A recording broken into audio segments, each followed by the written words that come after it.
Pero kahit anong klaseng object, pwede mong gawin. Hello. Ikaw yung artist? Yes. No, yes. nice to meet you. Si Rex po. Oh, yeah.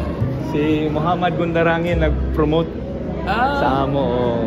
Pero yesterday man to siya nagsulti 1 o'clock daw, no? Na-talk, wala ko naka-appeal. So, kasama mo dito si... Kasama mi sa Interfaith. Interfaith Forum. Ito kagayanan dito. Wala man ko kakibalo sa program. Kung nakabalo ko sa program, pwede na ako siguro ma-arrange sa schedule. Sayang lagi. Tapos ang nasulat pa 4th floor. Pagkita ng 4th floor, 5th floor. 5th floor pala. Pero by chance, nabit na pa akong classmate si Ahmad. Abdullah Ahmad. Siya ganihan din na classmate niya sa Sila. Familiar with him na ako. Pero nag-date ka rin.